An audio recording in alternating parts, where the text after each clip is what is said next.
most people at Christmas, pretty much everybody in this room, will get one slightly shitty Christmas present, just slightly shitty Christmas present, usually for somebody who doesn't know you very well. And you look at it and you think, how did they?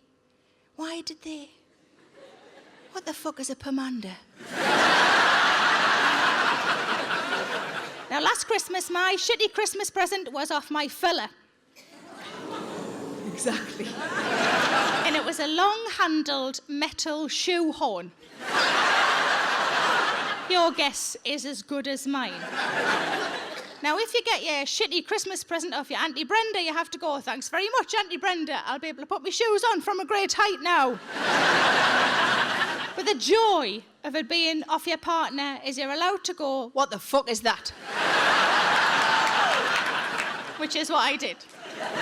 And he said, you asked for it. I said, no, I bloody didn't. And this is where I found out something quite adorable about my fella. All year round, whenever I mention something like, fancy that DVD, I might get myself that book, he makes a note of it in his phone. And when it comes to Christmas or birthdays, he picks a couple of things off the list and he buys me them as presents, which I just think is adorable. But it did mean that when I said to him, when did I ask for a long-handled metal shoehorn? He said, August the 8th.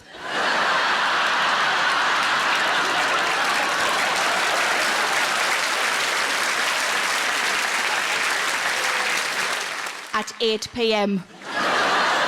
The only possible scenario I can think of where this might have happened is maybe I was trying a dress on that was a little bit too tight, and to try and make myself feel better and laugh it off, I said something like, oh, could do with a shoehorn to get into this.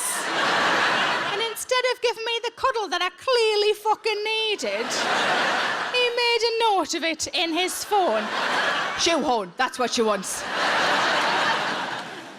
You know, some people are tricky to buy for birthdays and things. If you have somebody in your life like this, then listen up, this next thing might be useful for you.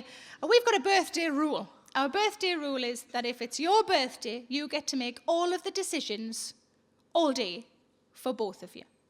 So my fella's last birthday, his first decision, he said, I want a lie-in. Excellent, happy with that. We had a lie-in. Second decision, he said, I want a sausage sandwich, which was not the euphemism I was hoping it was. I was all like, should I be the bread? Oh, you're putting the grill on. Okay. Third decision, he wanted to go to Warwick Castle. Now, I'm sure some of you may well have been to Warwick Castle. I'm sure the castle part of it is an absolute delight. We didn't get to do that bit. The only bit he wanted to do was the dungeon. He likes reading horror stories. He likes watching horror films. I don't like any of that sort of thing. I don't like being scared. I'm not a massive fan of the dark, if I'm brutally honest. I'm a bit of a wuss. And I thought this whole experience is going to be horrible for me. But birthday rules, we have to go.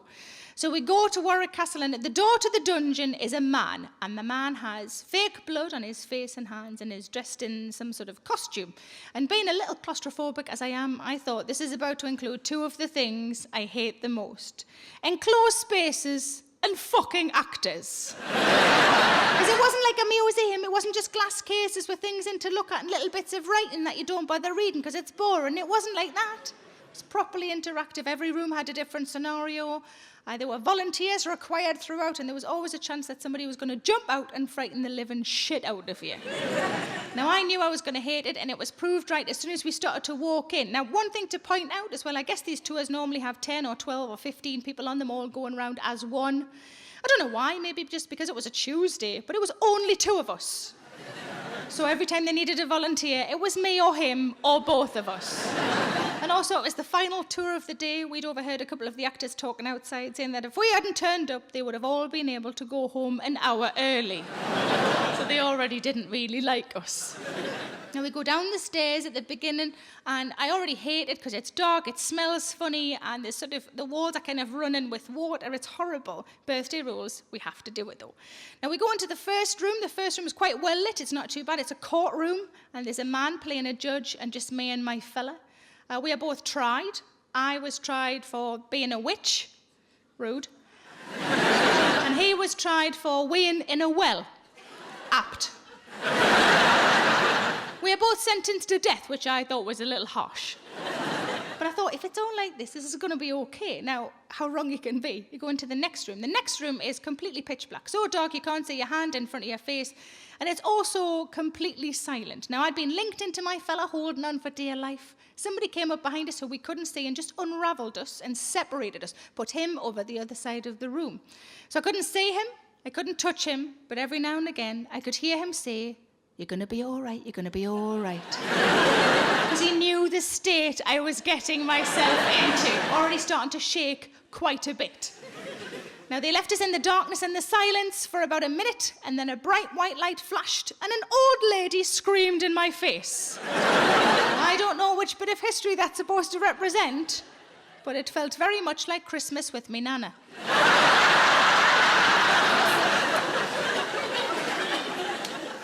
We go in another couple of rooms. They're quite scary, but not too bad. One of the scariest parts of the whole experience is just a corridor between one room and the next. But it was dimly lit, and there were horrific things everywhere we looked, until we realised halfway along that they were mirrors. At one point, I'd whispered to my fella, "That monster's got my top on."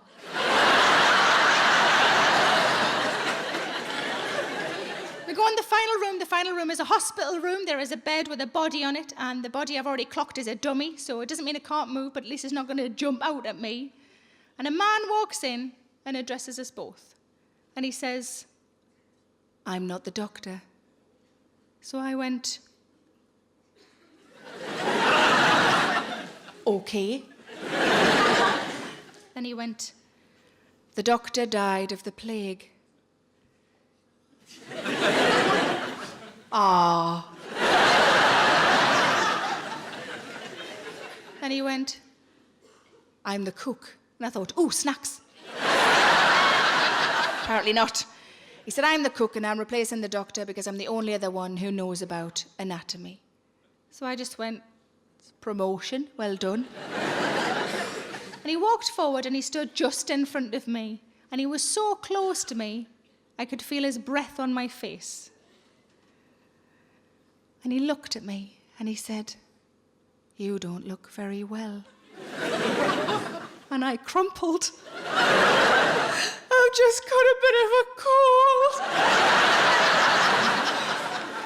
And then he said, "I think you need some treatment." "I'm taking day nurse, and I've got some tunes in my handbag. Why don't you do it to him? It's his birthday." And then he said, "I think you need an operation." "Happy birthday to you, you shit." He took me by the hand, he sat me on a seat, and he pulled around us both a very thin white muslin curtain. We are within the curtain. My fella is on the outside of the curtain. We are now the show. My fella is the only audience member. This whole fucking thing is just for him.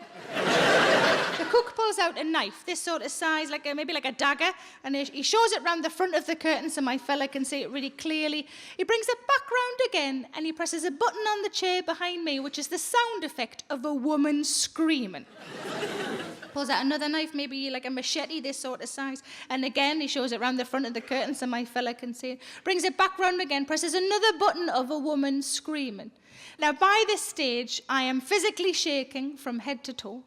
My palms are sweaty, and I feel quite sick. But all I can think is, I wonder what we're going to do for my fucking birthday.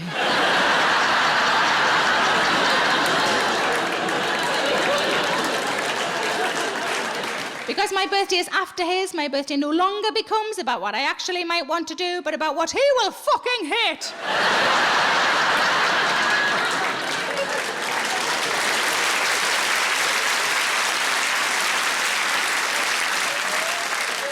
The cook pulls out the final weapon as a scythe, huge like this. And again, he shows it round the front so my fella can see. He brings it back round again and presses the most blood-curdling scream of all. And I thought, I know this is fake, but I wonder what the expression on my fella's face is right now. And I could see him very clearly through the curtain. I looked at his face, and he was checking his phone for text messages. as we walked out, I said, I can't believe you were playing on your phone. He said, to be honest, I was just surprised I could get a signal down there.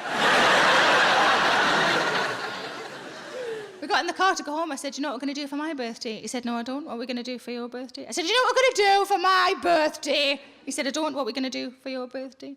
I said, we're going to talk about our feelings for 9 fucking hours.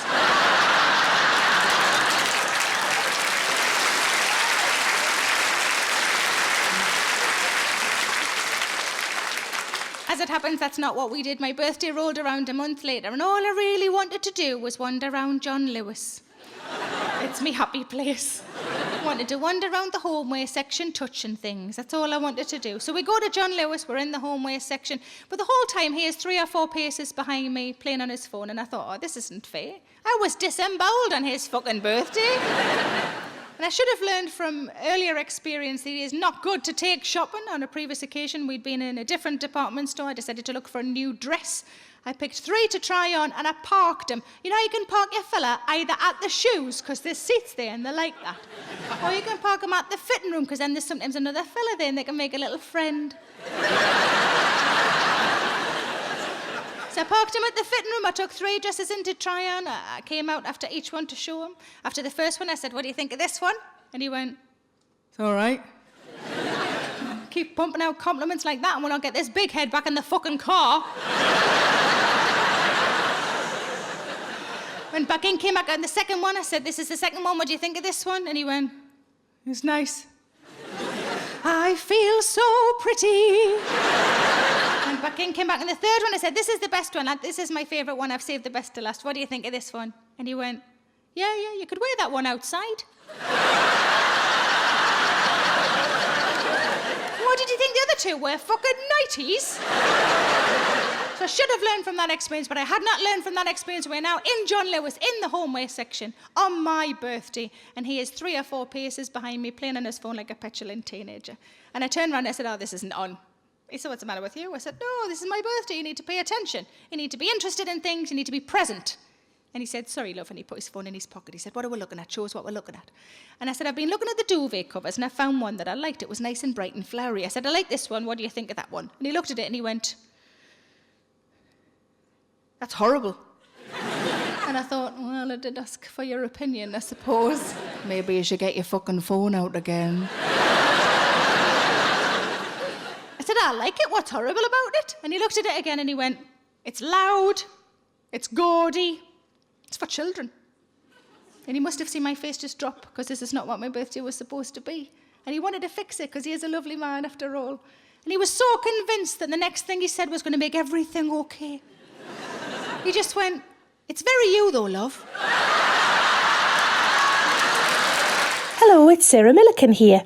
Please make sure you subscribe to my channel to stay up to date with all of my latest videos. Don't forget to like, pop a comment below, and why not stick around to watch a few more? I'm sure those emails or those dishes can wait a bit longer.